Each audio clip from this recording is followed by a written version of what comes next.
আজ চলুন নিরামিষভাবে বানাবো একদম সম্পূর্ণ রেস্টুরেন্ট স্টাইল পনির। তো যার জন্য পনির নিয়ে নিয়েছি, একটা টমেটো নিয়ে নিয়েছি, একটা ক্যাপসিকামের মতন লম্বাটে লঙ্কা নিয়ে নিয়েছি, 4-5টা কাঁচা লঙ্কা আর 1 ইঞ্চি আদা নিয়ে নিয়েছি 10-12টা কাজু বাদাম, আর নিয়ে নিয়েছি কয়েকটা লবঙ্গ, কয়েকটা 3-4টে ছোট এলাচ, 2 টুকরো জয়িত্রী, 2 টুকরো দারচিনি, কয়েকটা গোলমরিচ, কয়েকটা লবঙ্গ। ব্যাস, এবার সব কিছুকে সুন্দর করে আমরা শুকনো খোলায় প্রথমে টেলে নেব, মানে কাজু, লবঙ্গ, দারচিনি, এলাচ এই সবগুলোকে সুন্দর করে একদম সুন্দর সেন্ট বের হওয়া অবধি এটাকে গরম করে নেব। তারপর এটাকে শুকনোই গুঁড়ো করে নিতে হবে। এটা আমাদের মেন মশলা, যেটা এই পনিরে লাগবে, আর যেটার কারণে একদম রেস্টুরেন্টের মতন স্বাদ আসবে।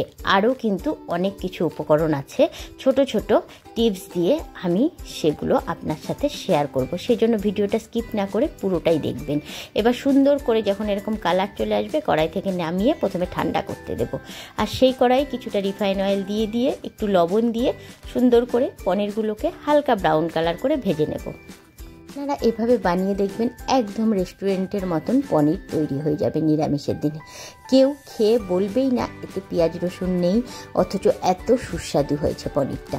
তো একদম সম্পূর্ণ ভিডিওটা দেখে ঠিক এভাবে হুবহু পনির রেসিপিটা বানিয়ে নিরামিষের দিনে বাড়ির সবাইকে খুব ভালো সারপ্রাইজ দিতে পারবেন আপনারা। তো দেখুন, এইভাবে হালকা লালচে কালার করে আমি পনিরগুলোকে ভেজে নিচ্ছি। প্রথমে এক ব্যাচ ভেজে নেওয়ার পর আবারও সেকেন্ড ব্যাচ দিয়ে দিলাম। এখানে প্রায় আমার 350 মতন পনির আছে, আমি সবগুলোকে সুন্দর করে ভেজে নিয়েছি। এবার এগুলোর মধ্যে উষ্ণ গরম জল দিয়ে দিলাম। আর কি দিয়ে দিব বলুন তো? 1/2 চামচ ঘি। হ্যাঁ, এই জলের মধ্যেই আমি 1/2 চামচ ঘি দিয়ে আমি মিশিয়ে রাখবো। এই জলটা কিন্তু পরে আমরা গ্রেভিতে ইউজ করব, আর এই ঘিয়ের ফ্লেভারটা পুরো পনির ভিতরে ঢুকে যাবে, আর তার ফলে এত সুস্বাদু হবে না। তাই ঘিটাকে আমরা শেষে যেমন ইউজ করি সেটা না করে এইভাবে জলের মধ্যে দিয়ে রাখলাম। এবার চলুন, এই যেগুলো আমরা ভেজে রেখেছি সেগুলোকে শুকনো খোলায় এবার এগুলোকে সুন্দর করে গুঁড়ো করে নিলাম। এবার ওই মিক্সার গ্রাইন্ডারের জারেই নিয়েছি ওই যে ক্যাপসিকামের মতন লম্বাটে লঙ্কাটা নিয়েছি, সেটার ভিতর থেকে বীজগুলো ফেলে দিয়েছি। একটা টমেটো নিয়ে নিয়েছি, 1 ইঞ্চি আদাকে ছোট ছোট টুকরো করে নিয়ে নিয়েছি, আর 4-5টে কাঁচা লঙ্কা নিয়ে নিয়েছি। আচ্ছা, এখানে যদি আপনারা ওই লম্বাটে লঙ্কা না পান, সেখানে আপনারা হাফ ক্যাপসিকামে ইউজ করতে পারেন, কোনো অসুবিধে নেই। এবার সুন্দর করে এটাকে পেস্ট করে নিয়েছি, এটাকে সাইড করে রেখে দিলাম। এবার চলুন, ওই তেল থেকে কিছুটা তেল সরিয়ে রেখেছি, খুব কম তেলেই কিন্তু রান্না হবে। এখানে আমি ফোড়নে দিয়ে দিলাম মৌরি 1/2 চামচ জিরে। এবার দিয়ে দিচ্ছি লবণ, হলুদ গুঁড়ো, জিরের গুঁড়ো, সামান্য ধনের গুঁড়ো। এবার সুন্দর করে সব কিছুকে মিশিয়ে নিচ্ছি। এই সময় কিন্তু গ্যাসের আঁচটা একদমই কমিয়ে রাখবো। আর কালারের জন্য দিয়ে দিচ্ছি 1/2 চামচের মতন কাশ্মীরি লাল লঙ্কার গুঁড়ো।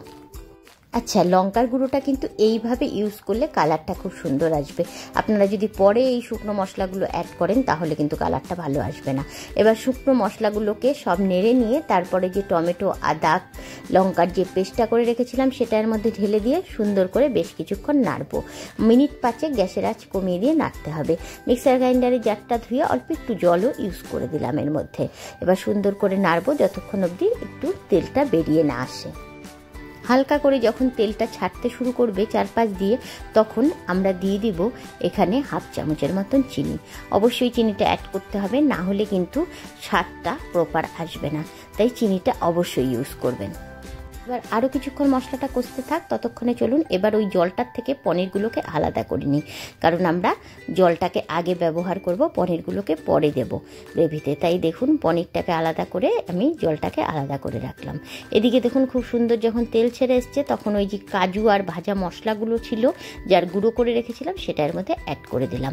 দিয়ে এবার সুন্দর করে নেড়ে চেড়ে এটাকে মিনিট 2 ঢাকনা দিয়ে একটু ঢেকে রাখবো। খুব বেশি মশলা কষাবার দরকার নেই, কারণ এই ভাজা মশলাগুলো তো অলরেডি ভাজাই আছে, আর আগের মশলাটা আমি সুন্দর কষিয়ে নিয়েছি।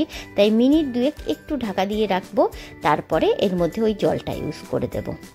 দেখুন, খুব সুন্দর তেল ছেড়ে গেছে। এই সময় না ঘর দিয়ে একটা খুব সুন্দর ফ্লেভার বের হবে, যা আপনাদের মন ছুঁয়ে যাবে। তারপরে এইভাবে নাড়াচাড়া করে আমি ওই যে ঘি দেওয়া জলটা আছে সেটাকে এর মধ্যে অ্যাড করে দেব। এবার ভালো করে বেশ কিছুক্ষণ ফুটতে দেব। যখন গ্রেভিটা খুব সুন্দরভাবে ফুটে আসবে তখন আমি পনিরগুলো দিয়ে আবারও মিনিট 5 ফোটাবো। না রান্নাটা কিন্তু শেষ নয়, তারপরে কিন্তু আরও অনেক কিছু অ্যাড করবার আছে। আপনারা অবশ্যই দেখতে থাকুন, ভিডিওটা কিন্তু একদম স্কিপ করবেন না। আর ভালো লাগলে অবশ্যই লাইক বাটনটা টিপে দিবেন। বন্ধুদের সাথে প্রচুর শেয়ার করবার অনুরোধ রইল। দেখুন পনিরগুলো দিয়ে দিলাম। এবার ভালো করে একটু নেড়েচেড়ে বেশ কিছুক্ষণ এটাকে ফুটাতে দেব। যেসব ছোট ছোট জিনিসগুলো ইউজ করব তার ফলে কিন্তু এর স্বাদটা আরও সুন্দর আসবে। আচ্ছা, আমার ঝালটা একটু কম লাগছিল, তাই আমি 3-4টে কাঁচা লঙ্কা আরও ফাটিয়ে এর মধ্যে দিয়ে দিলাম। আপনারা ঝালটা কম খেলে আপনাদের দেবার এটার দরকার নেই, এটা স্কিপও করতে পারেন। এটা আমার ভালো লাগার জন্য দিয়েছি। দেখুন গ্রেভিটা মোটামুটি অনেকক্ষণ ফুটে গেছে, 3-4 মিনিট, অনেকটা ঘন হয়ে এসছে। এবার আমাদের নামানোর আগে কিছু জিনিস অ্যাড করতে হবে। হ্যাঁ, এখানে আমি 1/2 চামচের মতন কেওড়া ওয়াটার ইউজ করলাম। আর কি দিয়ে দিলাম বলুন তো? মিঠা আতর 2-3 ফোঁটা। এতে কিন্তু এই স্বাদটা আর গন্ধটা আরও সুন্দর আসবে, তাই অবশ্যই এটা ইউজ করবেন।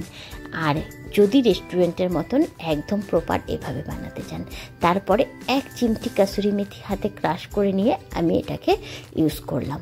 এবার সুন্দর করে নেড়েচেড়ে সব মিশিয়ে নিলাম। এবার দেখুন গ্রেভিটা আর একটু ঠিক লাগছে কিনা। এবার গ্যাসের আঁচটা কমিয়ে রেখে আমি দিয়ে দিলাম এখানে 1/2 চামচের মতন বাটারটা ফ্রিজে রাখার কারণে একদম জমে আছে। যাই হোক, বাটারটা দিয়ে আবার একটু মিশিয়ে নেব বেশ কিছুক্ষণ, কারণ বাটারটা একদম জমে আছে।